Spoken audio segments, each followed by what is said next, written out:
In this section, we'll cover how to create notifications, both pop-up and sliding, for your website. To get started, go to your dashboard. On the left-hand side, you'll see a section called Notifications. Click that, and you'll see options for both pop-up and sliding notifications. These represent any notifications that are currently active on the site. If you don't have any set up yet, click Add New Post at the top of the page. Start by entering a title. This will display in the notifications list. Then choose the type of notification you want to create, either a pop-up or a slide-in. You can also choose whether or not to show your logo in the notification.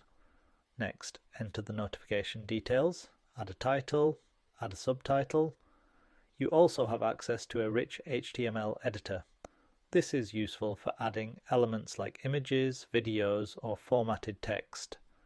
You can include a link, either internal or external. Customize the link text and choose whether it should open in a new tab. Once you're happy, click Select. You can also schedule your notification, set it to appear immediately, or schedule it for a future date. Perfect for events or holidays. You can even set an expiration date so the notification automatically disappears after a certain time. If you want the notification to appear on a specific page, not just the home page, you can select that as well and choose whether it should always show or appear only once.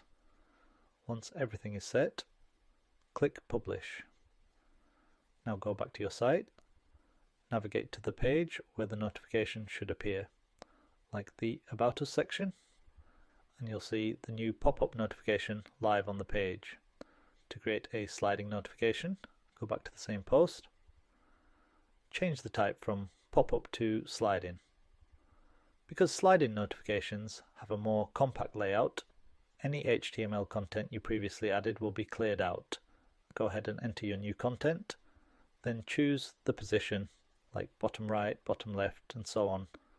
Once you're happy with the setup, click Update, return to the site, head to the About Us page again, and you'll see the sliding notification appear right where you placed it.